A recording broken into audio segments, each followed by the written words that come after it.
ஒரு நல்ல ஒரு அமைப்பு. ஏன்னா 7ஆம் இடம் என்று சொல்லப்படுகிற திருமணஸ்தானம், பங்குதாரர் ஸ்தானம், நண்பர்கள் ஸ்தானத்தை குரு பார்த்து அந்த சனி அந்த பிரச்சனையை கொடுத்துட்டு இருந்த கருத்து வேறுபாடுகிற பிரச்சனை, மைண்ட் டென்ஷன், ஸ்ட்ரெஸ்ஸு, ஒரு இணை புரியாத ஒரு ஒரி, இது எல்லாத்தையுமே குறைக்கக்கூடிய அமைப்பு வந்து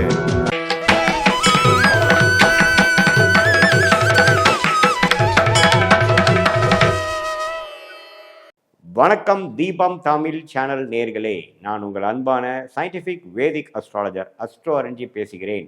நல்லது நினைப்போம், நல்லதே நடக்கும். இந்த வீடியோவில் நம்ம என்ன பார்க்க போறோம்னா, கன்னி ராசிக்காரர்களுக்கு 2025 டிசம்பர் மாதம் எத்தகைய ஒரு மாதமாக, பலாபலன்கள் நிறைந்த ஒரு மாதமாக இருக்க போகிறதுங்கிறது சயின்டிஃபிக் வேதிக் அஸ்ட்ராலஜி முறையில் அறிவியல் சார்ந்த ஜோதிட கருத்து. எந்த விதத்திலும் மூட நம்பிக்கைகள், பரிகாரங்கள் மிகைப்படுத்தாமல் உள்ளது உள்ளவாறு பார்க்க போகிறோம். அதில் பாருங்கள், கன்னி ராசிக்காரர்களுக்கு வந்து 7ஆம் இடத்துல சனி, குரு 10ஆம் இடத்துல, ராகு 6ஆம் இடத்துல, கேது வந்து 12ஆம் இடத்துல இருந்தார். இப்போ டிசம்பர் மாதம் பிறக்கும் பொழுது பார்த்தீங்கன்னா, குரு அதிவக்ரமாக 11ஆம் இடத்துல முதல் 2 வாரம், 11ஆம் இடத்துல அதிவகரமாக இருந்து சூரியன், செவ்வாய், சுக்கிரன் 3ஆம் இடத்துல பார்க்குறார்.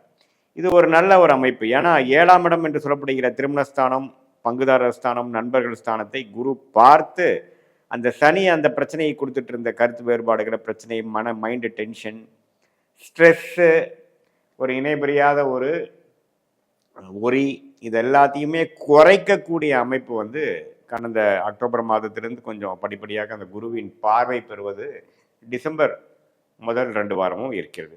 ஸோ அது வந்து ஒரு அற்புதமான ஒரு அமைப்பு. ஸோ அதனால் பார்த்தீங்கன்னா, உங்களுக்கு வந்து இந்த நேரத்தில் கொஞ்சம் இல்லறத்தில் வந்து சில கருத்து வேறுபாடுகள்னால் இருக்கக்கூடிய ஹஸ்பண்ட் ஒய்ஃபாக இருக்கட்டும், மாமனார் மருமகனாக இருக்கட்டும், மாமியார் மருமகளாக இருக்கட்டும், இவங்களுக்குள்ளெல்லாம் கொஞ்சம் பேட்சப் பண்ணிக்கக்கூடிய, கொஞ்சம் பரஸ்பர அன்பும் அக்கறையும் கொஞ்சம் கிடைக்கக்கூடிய ஒரு அமைப்பு கொஞ்சம் இருக்குது. அதே மாதிரி ராசி அதிபதியாகிய புதனே பார்த்தீங்கன்னா, நட்பு வீட்டில், சுக்கிரனோட வீட்டில் 2ஆம் இடத்துல இருக்கிறது ஓரளவுக்கு எல்லாத்தையுமே சமாளிச்சிடலாம். என்னதான் பிரச்சனை வந்தாலும் எல்லாத்தையுமே சமாளிக்கக்கூடிய அமைப்பு வந்து கொடுக்குது கன்னி ராசிக்காரர்களுக்கு. அப்புறம் பாருங்கள், 3rd and 4th வீக் வந்து குரு வந்து 10ஆம் இடத்துக்கு போய் தொழில் மேன்மை, என்ன வேலை செய்கிறீங்களோ, என்ன தொழில் பண்ணுறீங்களோ, அதில் எகெயின் பேக் டு ஃபோக்கஸ். இது வந்து ஒரு லாபங்கள் எடுக்கக்கூடிய முதல் 2 வீக்ஸ் வந்து ஒரு லாபங்கள் எடுத்து சில பிரச்சனைகள் சார்ட் அவுட் பண்ணிக்கக்கூடிய அமைப்புக்கு அப்புறம் அது அப்படியே கண்டினியூ மெயின்டெனன்ஸ் மோடில் கண்டினியூ பண்ணக்கூடிய அமைப்புகள் இருக்குது. மாணவர்கள்லாம் பார்த்திங்கன்னா அருமையாக படிக்கக்கூடிய ஒரு அற்புதமான மாதமாக இருக்குது. ஏன்னா இதுவரை கொஞ்சம் டிஸ்ட்ராக்ஷனில் இருந்தவங்களுக்குலாம் பார்த்திங்கன்னா இப்போ கொஞ்சம் டிஸ்ட்ராக்ஷன் இல்லாமல் ஃபோக்கஸோட, கான்சன்ட்ரேஷனோட படிக்கக்கூடிய அமைப்பு கொடுக்குது. ஏன்னா புதன் எந்த விதத்துலையும் பாதிக்கப்படவில்லை. செவ்வாயோடு சேர்ந்து அக்டோபர் மாதம், நவம்பர் மாதம் முழுவதும் பாதிக்கப்பட்ட புதன் இப்போ வந்து பார்த்திங்கன்னா கொஞ்சம் தனிச்சிருக்கிறார்.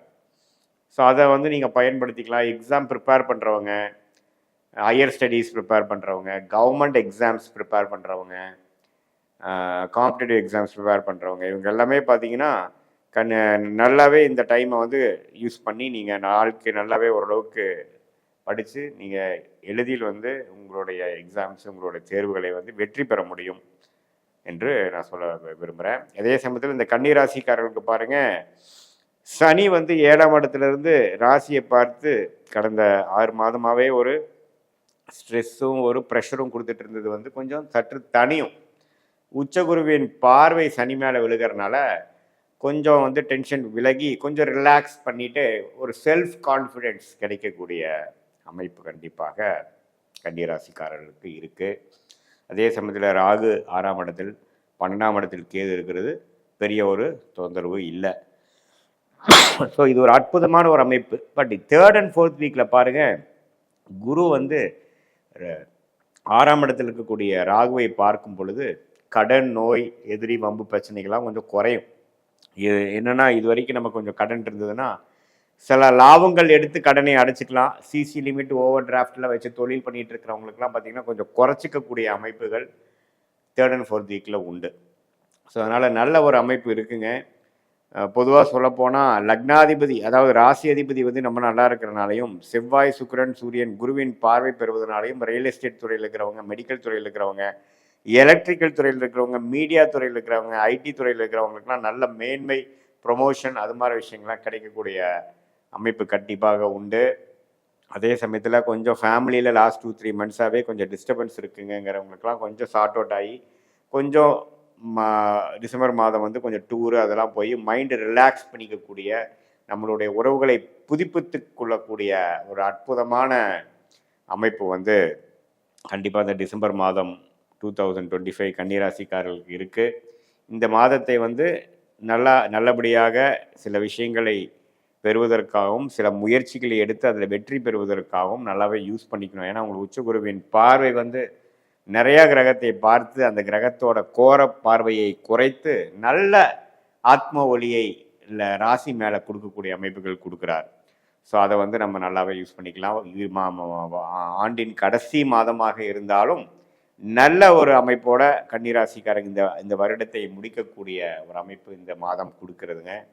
இது வந்து பொதுவான பலனை தவிர உங்களுடைய ஜென்ம ஜாதகத்தில் பிறந்த தேதி, பிறந்த நேரம், பிறந்த உரை வைத்து நம்ம ஜாதகத்தை போட்டு எப்படி என்ன லக்னத்தில் பிறந்தீங்க, அந்த லக்னத்துக்கு ஏற்ற தசைகள் போய் கொண்டிருக்கிறதா அல்லது சுமாரான தசைகள் போய் கொண்டிருக்கிறதா, என்ன புக்தி போய் கொண்டிருக்கிறது, என்ன அந்தரம் போய் கொண்டிருக்கிறதுங்கிறதெல்லாம் நான் சற்று ஆராய்ந்து அதில் என்ன ஆதிபத்தியம் செயல்பட்டு கொண்டிருக்குது, இப்போ என்ன கர்மா வந்து உங்களுக்கு செயல்பட்டு இருக்கு அப்படிங்கிறதையும் நம்மளுடைய 18 வருஷ அனுபவமாகிய ஜோதிடத்தில் வந்து ஆராய்ந்து, அதுவும் இப்போ நம்ம பேசின அந்த கோச்சார அமைப்பு, அதாவது குரு பயிற்சி, ராகு பயிற்சி, இந்த மாதிரி மாத கிரகத்தின் செவ்வாய் சுக்கிரன் சூரியன் பயிற்சிலாம் இருக்கு இல்லைங்களா, அதெல்லாம் ஒருங்கிணைத்து நம்ம பார்க்கும் பொழுது எப்படி அடுத்த வரக்கூடிய காலகட்டங்கள் எப்படி இருக்குது, அடுத்த ஒரு 3 மாதம் 4 மாதம் எப்படி இருக்குது, அடுத்த 1 இயர் எப்படி இருக்குது, நம்மளோட லைஃப் பேட்டர்ன் என்ன மாதிரி துறை நமக்கு ஏற்றதாக இருக்கிறது, எது மாதிரி டைமில் நம்ம வந்து சில விஷயங்கள் செய்யலாம், எது மாதிரி டைமில் வந்து நம்ம ரிஸ்க் எடுக்காமல் இருக்கணும், எப்போ வந்து வெளிநாடு செல்லக்கூடிய வாய்ப்புகள், எப்போ வந்து வேலை மாறக்கூடிய வாய்ப்புகள், எப்போ வந்து தொழில் அபிவிருத்தி செய்யக்கூடிய வாய்ப்புகள், எப்போ வந்து கடனை அடைக்க முடியக்கூடிய ஒரு வாய்ப்புகள், இதெல்லாம் வந்து எப்படி வருது, திருமண தடைகள் கொடுத்து கொண்டு இருந்தவங்களுக்கு திருமண விஷயங்கள் எப்போ வரும், புத்திர பேரும் உச்சகுருவின் பார்வை 5ஆம் இடத்துல விழுகும் பொழுது நிறைய பேர்த்துக்கு பார்த்தீங்கன்னா குழந்தைகள் இதுவரை பெறாமல் நம்ம 2-3 வருஷமாக காத்துட்டு இருந்தவங்களுக்கு குழந்தை பேரு கிடைக்கக்கூடிய ஒரு அற்புதமான ஒரு அமைப்பு. அது இல்லாம நம்ம ஜாதகத்தில் எப்படி இருக்குங்கிறது எல்லாமே நாம் சரியாக பார்த்து துல்லியமான சயின்டிஃபிக் வேதிக் அஸ்ட்ராலஜி முறையில் நம்ம வந்து அனாலிசிஸ் பண்ணும் பொழுது நம்மளுக்கு எப்போ நம்ம இது மாதிரி வாழ்க்கை திட்டங்கள் நம்ம செய்யலாம், எப்போ செய்யக்கூடாதுங்கிறதெல்லாம் நல்லபடியாக முடிவு செய்து திட்டமிட்டு வீணான பண விரயங்கள், சமய விரயங்களை தவிர்த்து எது நமக்கு செஞ்சால் நமக்கு சாதகமாக இருக்குமோ, எது நமக்கு பிராப்தமான விஷயமோ அதை அறிந்து தேவையற்ற விஷயங்களை வந்து நம்ம தவிர்த்து நம்ம வந்து படிப்பாக இருந்தாலும் சரி, வேலையாக இருந்தாலும் சரி, தொழிலாக இருந்தாலும் சரி, பண விஷயமா இருந்தாலும் சரி, திருமண விஷயமா இருந்தாலும் சரி, குழந்தைகள் பற்றிய விஷயமா இருந்தாலும் சரி, முதலீடு பற்றிய விஷயங்கள் எதுவாக இருந்தாலும் எது மாதிரி டைமில் எந்த விஷயத்தில் எந்த டைம் பண்ணால் நமக்கு பாசிட்டிவாக வரும், இப்போ என்ன ட்ரெண்டு நம்ம லைஃப்பில் என்ன பிராப்தங்கள் ஓடிக்கொண்டிருக்கிறது, என்ன குறி காட்டுது, அடுத்த வரக்கூடிய 6 மாதம் 1 இயர் 2 இயர்லாம் என்ன மாதிரி விஷயத்தை குறி காட்டுகிறது, நம்மளுடைய லாங் டேர்ம் பேட்டர்ன் எப்படி இருக்குது, ஷார்ட் டேர்ம் பேட்டர்ன் எப்படி இருக்குதுங்கிறதெல்லாம் சயின்டிஃபிக் வேதிக் அஸ்ட்ராலஜி முறையில் தெரிந்து கொண்டு அதுக்கு தகுந்த மாதிரி நம்ம வாழ்க்கை முடிவுகளை எடுக்குமேயானால் எளிதில் வாழ்க்கையில் வெற்றி பெற முடியும் என்று சொல்ல விரும்புகிறேன். மீண்டும் மற்றொரு காணொளியில் சந்திப்போம். நன்றி, வணக்கம்.